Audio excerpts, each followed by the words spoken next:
The new 911 SC is more important than you think. Now, the idea of a convertible track car doesn't really make any sense because convertible cars always drive inferior to their hardtop equivalents because they have scuttle shake, they are less rigid and less stiff, and also weigh more as well because they added tech for the roof mechanism as well.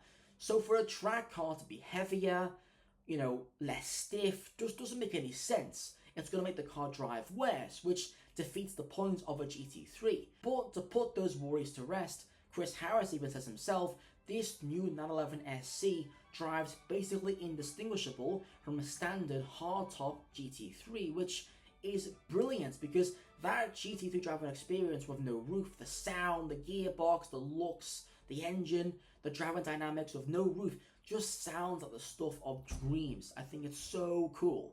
So there's one problem though, and that is the price. It starts at £200,000, which is a pretty big price jump over a standard GT3. But you do get more things as standard on this new 911 SC, which you don't get on a base hardtop GT3, such as the carbon ceramic brakes, which is a pretty expensive option. And when you take into account the fact that the car needs extra development time to make the car drive just as good as a hardtop GT3, I think 200 grand is a pretty sensible deal for this car. I think it's pretty good, especially when basically every single GT3 buyer specs their car to insane degrees to potentially even over £200,000. I don't think 200 grand starting is that bad for a convertible GT3. I think it's fantastic. I think it's really well priced. And I think it's the most desirable Porsche ever. I think it's the best Porsche they've ever made. I think it's brilliant. I think it's the most desirable Porsche they've ever done. Now this brings me on how should you spec the 911 SC. Now in my opinion, convertibles always look their best in bright and fun colours. So I went for this really interesting paint to sample colour called Rose Red.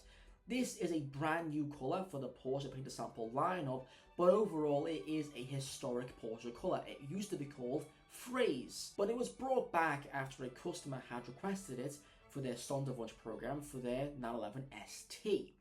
And that car just looked mega. It was rose red or Phrase, whatever you want to call it, over God's red leather interior, and I think that looked so unbelievably good. So I've replicated that spec with my own 911 SC. So I went for rose red or Phrase, whatever you want to call it, with God's red leather interior, red and silver wheels and red brakes. And I think that looks so unbelievably good. I even went for the red Porsche decals, and I think that just looks so fantastic. I love pink on cars, but no brand really offers it except Porsche and Lamborghini, so real shame. So what do you think? How would you spec your ideal 911 SC? Do you actually like this car? Do you hate it? Do you love it? Let me know in the comment section down below and I'll be sure to respond. Thank you for watching, see you in the next one, and bye bye.